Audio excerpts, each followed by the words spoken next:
స్తోత్రం. హల్లెలూయా. ఈరోజు వాక్య భాగంలో మనం 2వ కొరింథీయులకు రాసిన లేఖ 3వ అధ్యాయం 12వ వచనం నుంచి 18వ వచనం వరకు చదువుకుంటాం.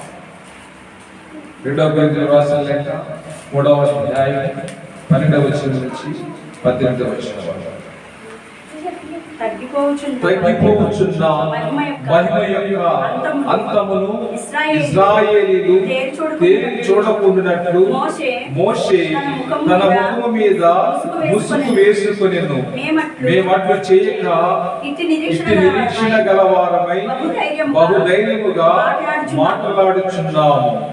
మరియు వారి మనస్సులు కఠినములాయెను కనుక నేటి వరకును పాత నిబంధన చదవబడినప్పుడు అది క్రీస్తునందు కొట్టివేయబడినని వారికి తేటపరచబడక ఆ ముసుగుకే నిలిచి ఉన్నది.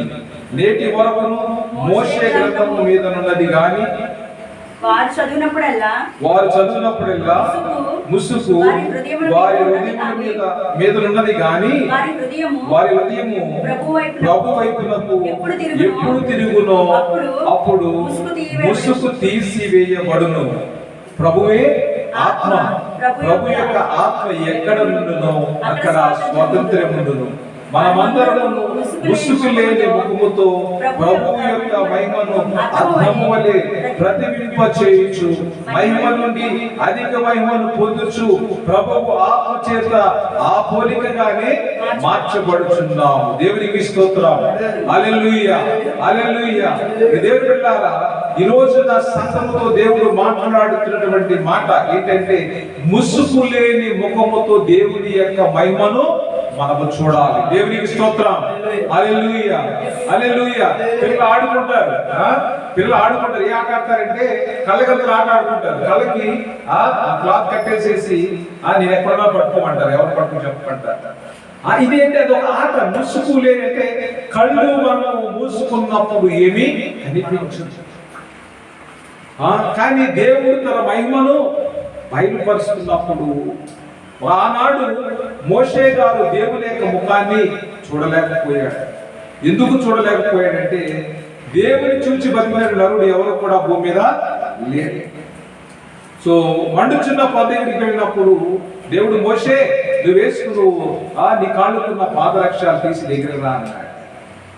అంటే నువ్వు ఉన్నటువంటి స్థలము పవిత్రమైనదని చెప్పేసి దేవుడు మాట్లాడాడు. మరి ఈ రోజున మనమందరం కూడా ఇదే విషయాన్ని ఆలోచించుకోవాలి. దేవుడు మోషేతో మాట్లాడుతున్నప్పుడు ఆయన అగ్ని ద్వారా మాట్లాడాడు, మేఘాల ద్వారా మాట్లాడాడు, అనేక రూపాలుగా వారితో మాట్లాడే దేవుడు. మరి మోషేతో మాత్రమే ఆయన మాట్లాడాడు. అంతమంది ఇజ్రాయేల్ ప్రజలుంటే మోషేను కొండ మీద రమ్మన్నాడు. వాళ్ళందరూ కూడా కింద మోషే కొరకు ఎదురు చూస్తున్నాడు. మోషే దేవుని ఎదుర్కోవడానికి పర్వతం మీదకి వెళ్ళాడు. అక్కడ చూడండి, నిర్గమకాండము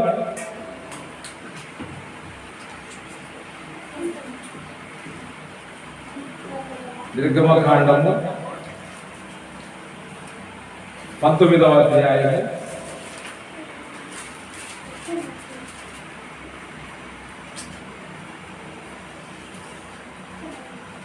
'ప్రజలందరూ కూడా సిద్ధపరిచి దేవుడు ఇచ్చేటువంటి ఆ 10 ఆజ్ఞలు పొందుకోవడానికి మోషే అందరినీ సిద్ధపరిచిన తర్వాత 17 వచనం దేవుని ఎదుర్కొనుటకు నిర్గమకాండం 19:17 వచనం దేవుని ఎదుర్కొనుటకు మోషే పాలెంలో నుండి ప్రజలను ఆవతలకు రప్పింపగా వారు పర్వతము దిగువను నిలిచిరి.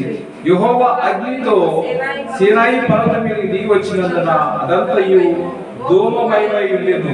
దాని ధూమము కొలిమి ధూమం వలె లేచెను. పర్వతమంతయు మిక్కిలి కంపించెను.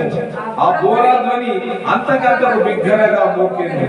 మోషే మాట్లాడుచుండగా దేవుడు కంఠస్వరము చేత అతనికి ఉత్తరం ఇచ్చుచుండెను. అక్కడ 27వ వచనం చూడండి. అప్పుడు యెహోవా ప్రజలు చూచుటకు యెహోవా యొద్దకు హద్దు మీరు వచ్చి వారిలో అనేకులు నశింపకున్నట్లు నీవు దిగిపోయి వారికి ఖండితముగా ఆజ్ఞాపించు. మరియు యెహోవా వారి మీద పడకున్నట్లు యెహోవా యొద్దకు చేరు యాజకులు తమను తామే పరిశుద్ధపరచుకొనవలెని మోషేతో చెప్పగా మోషే యెహోవాతో, ప్రజలు సీనాయి పర్వతం ఎక్కలేదు, నీవు పర్వతములకు మేరలను ఏర్పరిచి దాని పరిశుద్ధపరచవలసిన మాకు ఖండితంగా ఆజ్ఞాపించినవలెను.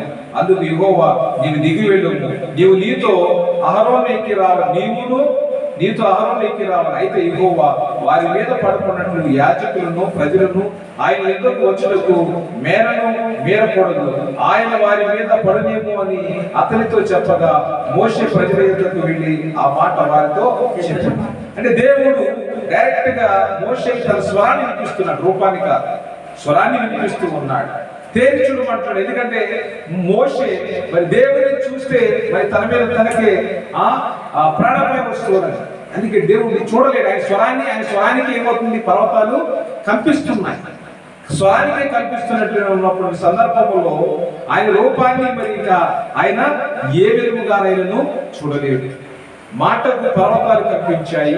ఆయన యొక్క రూపానికి ఇంకా అసలు ముందు నిలబడితే మనం అందరం కూడా ఏమైపోతామంటే కాలిపోతాము. మందస్సు విషయంలో మందసాన్ని మరి తీసుకుని వస్తున్నప్పుడు, ఎందుకంటే యాజకుడు తప్ప రెండో వారు పట్టుకోకూడదు. అలాంటిది అక్కడ ఉన్నటువంటి మరి ఆ వ్యక్తి ఆ మందసాన్ని పట్టుకుంటే వెంటనే అక్కడ చనిపోయాడు. అప్పటి వరకు ఇజ్రాయేలుకి అర్థం కాలేదు, దేవుని యొక్క మందసం ఇంత పరిశుద్ధమైందా, ఇంత పవిత్రమైందా, దేవుడు ఎవరిని ముట్టుకోమంటే వాళ్ళే పట్టుకోవాలి, దేవుడు ఎక్కడ ఉండమంటే అక్కడే ఉండాలి అని ఆ మాట జ్ఞాపకం చేసింది. దేవుని బిడ్డలారా, ఈ రోజున దేవుని ఆలయంలో మనమందరం కూడా ఉన్నాం. మండుచున్నటువంటి పొల దగ్గర మోషేని హెచ్చరించాడు దేవుడు, రావద్దు అని, దగ్గరకు రావద్దన్నాడు. సో అయితే ఇదంతా కూడా మరి రావద్దన్న దేవుడు ఈ రోజున మందిరంలో రమ్మంటున్నాడు. రావద్దని పాత నిబంధన కాలంలో మనం చూస్తూ ఉన్నాం. దగ్గరికి రావద్దు అని చెప్పేసి నీ చెప్పులు విడి నిలిచిన స్థలము పవిత్రమైనది అన్నాడు. నిర్గమ 3:5 4 వచ్చిన వరకు అక్కడ రాయబడింది.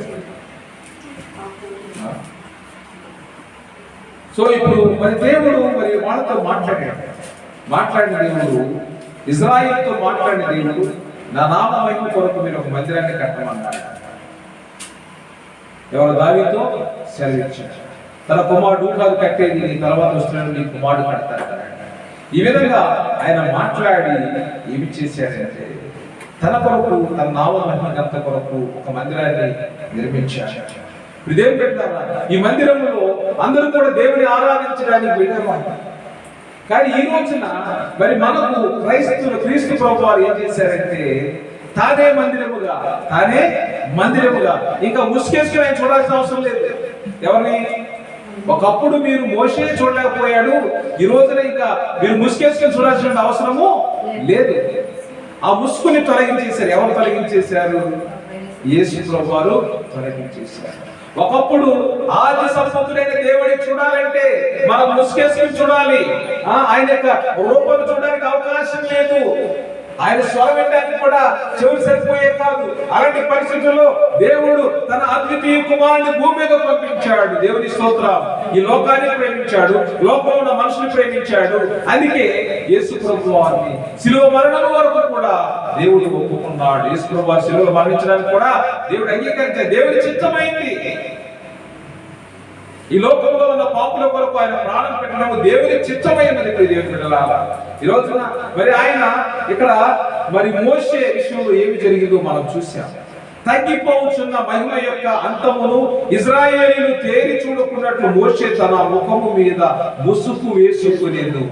అంటే దేవుని యొక్క ఆ యొక్క ప్రకాశమానము దేవుని చూశాడు, ఆ రూపాన్ని ఆయన గ్రహించాడు. కాబట్టి ఆయన ముఖము కూడా ప్రకాశవంతముగా మారిపోయింది.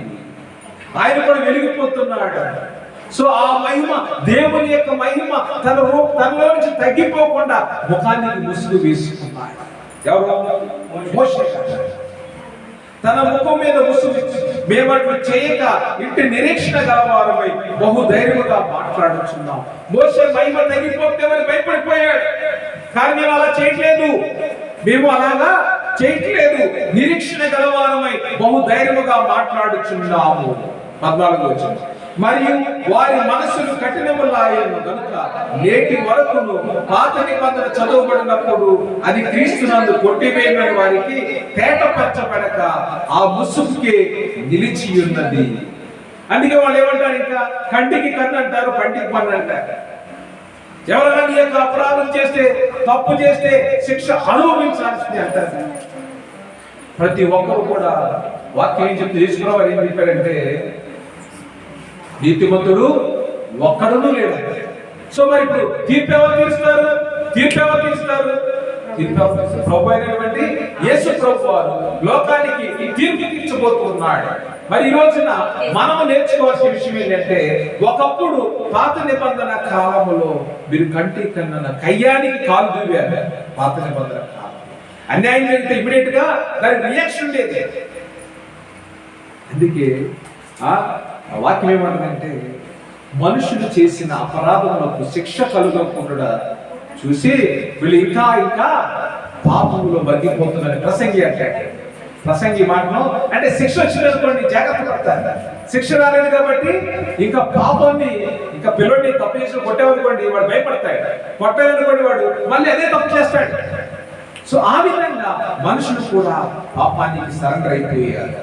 సో ఈ రోజున పాత నిబంధన కాలంలో ఉన్నటువంటి ఆచారాలు కొన్ని ఇంకా సమాజంలో ప్రజలను బాధ పెడుతున్నప్పుడు యేసు ప్రభువు వచ్చి కొన్నింటిని మార్చారు. కొన్ని నియమాల్ని, కొన్ని నిబంధనల్ని సడలించారు. ఎందుకు సడలించారంటే, నీతిమంతులు ఎవరు లేరు. నీతిమంతులు లేనప్పుడు తీర్పునిచ్చేవాళ్ళు ఎక్కువైపోయారు. సో నీతిమంతులు లేరు, తప్పు చేసేవాళ్ళు ఎక్కువైపోయారు, అన్యాయం తీర్పులు ఇప్పేవాళ్ళు ఎక్కువైపోయారు. ఆ సమయంలో యేసు ప్రభువు వచ్చి ఏం చేశారంటే, విశ్రాంతి దినాన స్వస్థతను చేశారు. దేవుని స్తోత్రం. విశ్రాంతి దినాన ఏ పని చేయకూడదు. ఆయన ఏం చేశాడు? స్వస్థతనిచ్చాడు. ఆ స్వస్థత ఆయన ఏం తెలియజేశాడంటే, ఒక మనిషి ప్రాణము కంటే, చట్టము కంటే కూడా మనిషి ప్రాణం ముఖ్యం అన్నారు. దేవుని స్తోత్రం. చట్టం కంటే కూడా ఏది ముఖ్యమండి? ప్రాణం ముఖ్యం. ఈ ప్రాణం ఎక్కడది? దేవుడిది. సో ఈ ప్రాణాన్ని మనం తీయకూడదని యేసుప్రభువు. మీరు ఎవరికైనా కానీ, మీ గాడిద కానీ, మీ ఎద్దు కానీ బావిలో పడుతుందని తీయకుండా ఉంటారా? అంటే మీకు ఒక న్యాయం, సామాన్యులకు ఒక న్యాయమా అని యేసుప్రభువు వారు ప్రశ్నించారు. యేసుప్రభువు వారు తప్పు పట్టుకోవాలని వ్యభిచారం పట్టిన స్త్రీని పట్టుకొచ్చి నిలబెట్టారు. ఏమే మోషే వ్యభిచారం పట్టుబడింది. మోషే చట్ట ప్రకారం రాళ్ళతో పట్టు చంపాలన్నారు. మీలో పాపము చేయని వాడు మొదట రాయి వేయమన్నాడు. మొదట పాపం రాయి వేయమన్నాడు. న్యాయాధిపతిలో మార్చలేదు ఎవరితోనే ఎవరో కానీ. ఎందుకంటే ఆ ప్రాంతంలో ఉన్న స్త్రీని వివాహం చేసుకున్నాడు. వివాహం చేసుకుంటే ఆ పుట్టింటికి వెళ్ళాడు. పుట్టింటికి వెళ్ళిన తర్వాత తిరిగి తీసుకొస్తానికి వెళ్ళాడు. పొద్దుపోయింది కదా, రేపు అలా 2-3 రోజులు వెయిట్ చేశాడు. తర్వాత వస్తుంటే చీకటి పడ్డాడు.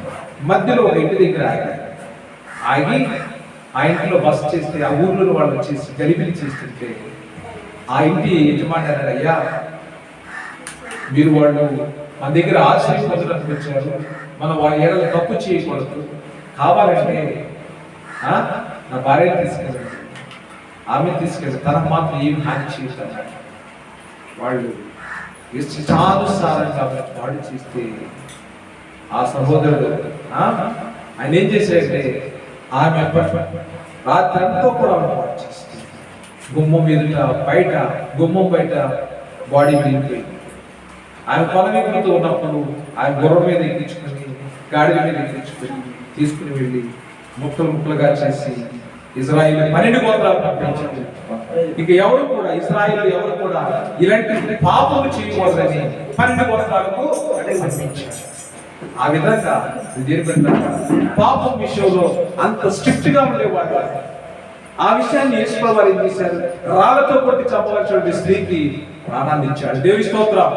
హల్లెలూయా. ఈ విధంగా ఆయన కొన్ని సడలింపులు వాక్యములో పాత నిబంధనకి కొత్త నిబంధనకి కొన్ని మార్పులు, అంటే కొన్ని ఏ విషయాలు అయితే ప్రాముఖ్యమైనవి వాటన్ని కూడా ఆయన మార్చాడు.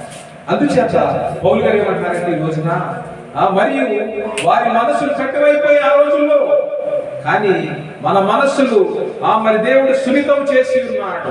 నేటి వరకు మోషే గ్రంథము వారు చదువునప్పుడల్లా ముసుగు వారి హృదయం మీద ఉన్నది, కానీ వారి హృదయము ప్రభు వైపునకు ఎప్పుడు తిరుగునో అప్పుడు ముసుగు తీయబడును.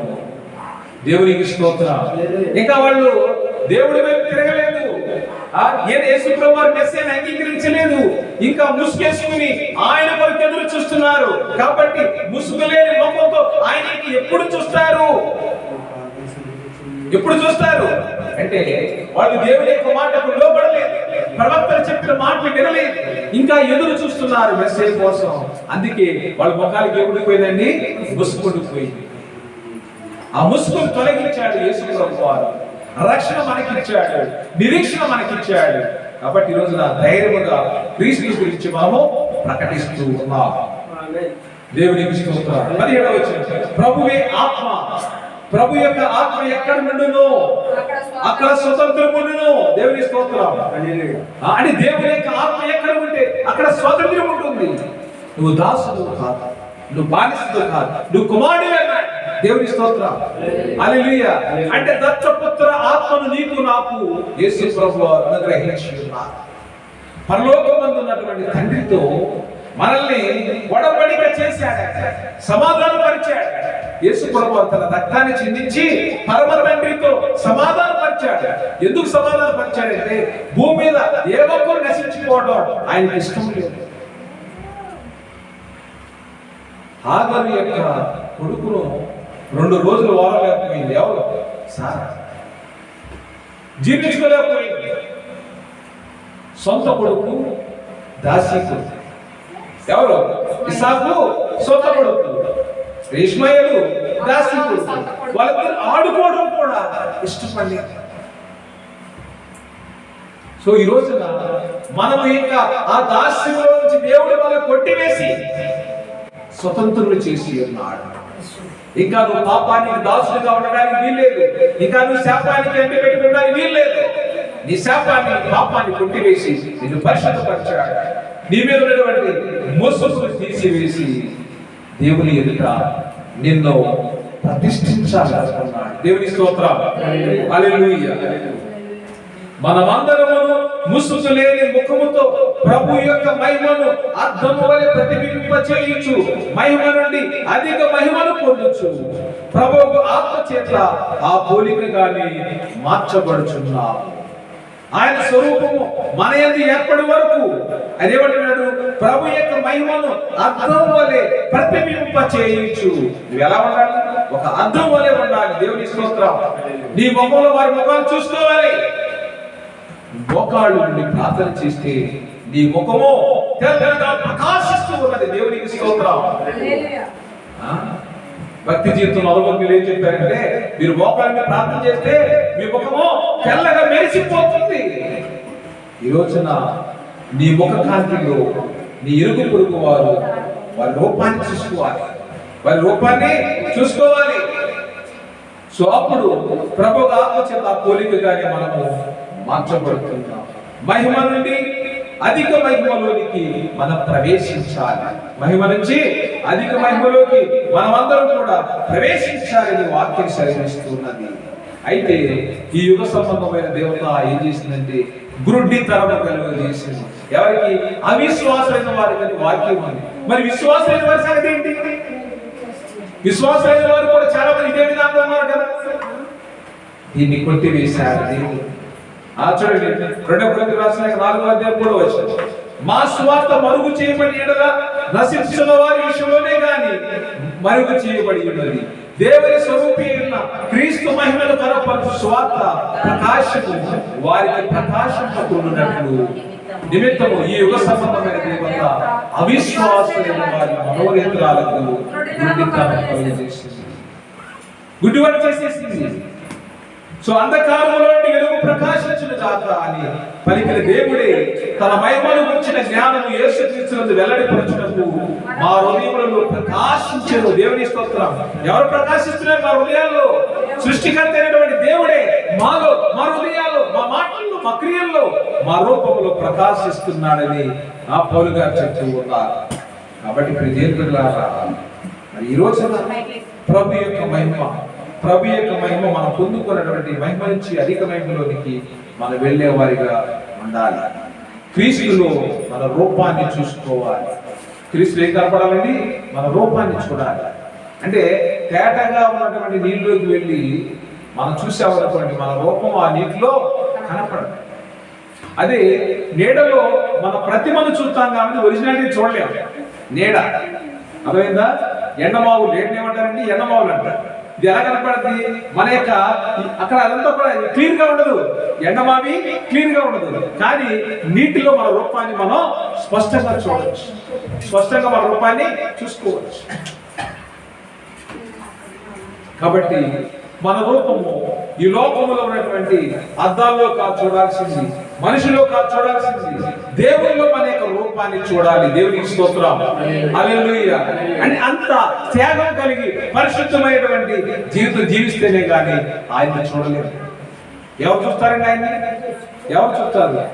హృదయ శుద్ధి గల వారు ధన్యులు, వారు దేవుని చూచేతురు. నీ హృదయ శుద్ధిగా ఉండాలి, నీ క్రియలు శుద్ధిగా ఉండాలి, నీ జీవితం పరిశుద్ధంగా ఉండాలి.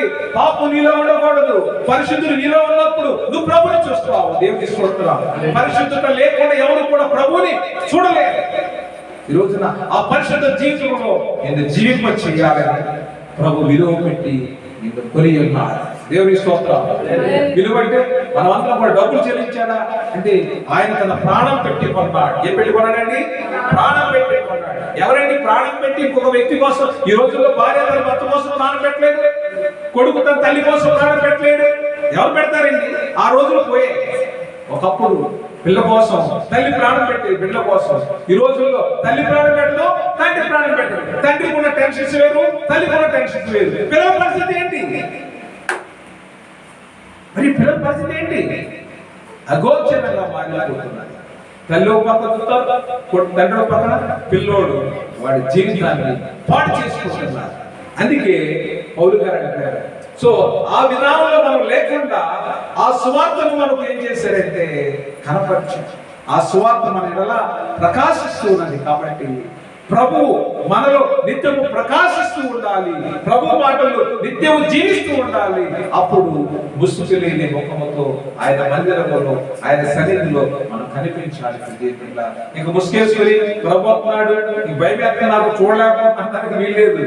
అయిపోయింది ఆ రోజులు అయిపోయాయి. యేసు ప్రభు వచ్చి ముఖాముఖిగా ఎన్కౌంటర్ చేసేసి, అర్థమైందా? పోలీస్ డిపార్ట్మెంట్ బాగా చేసి ఎన్కౌంటర్ చేయలేదు. అర్థమైందా? ఇప్పుడు ఈ రోజుల్లో మనం ఏంటంటే ఇంకా ఆయన డైరెక్ట్ గా మాట్లాడుతుంది. ముఖాముఖి ఎన్కౌంటర్ ఏంటండి?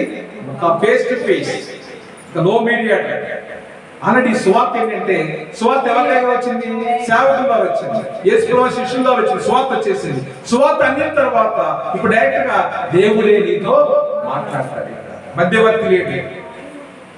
ఆ దినం కోసం మనము పోరాటం చేస్తూ ఉన్నాం.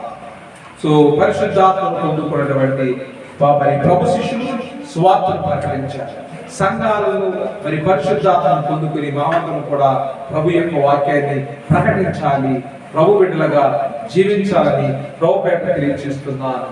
పరిశుద్ధత లేకుండా ప్రభుని చూడలేము. ప్రభుని చూడాలంటే మన హృదయము నిర్మలంగా ఉండాలి, పరిశుద్ధంగా ఉండాలి. కాబట్టి మరి ముసుగు లేని ముఖముతో మహిమ నుంచి అధిక మహిమలోనికి ప్రవేశించడానికి మన యొక్క పాప జీవితాన్ని సరి చేసుకుంటూ దేవుని పాపం చేత మన పాపాన్ని కడిగి వేసుకుని పరిశుద్ధపరచుకుందాం. దేవుని మాటలు దీవించి ఆశీర్వదించి మన వెలికి వాక్యం కనిపించేది.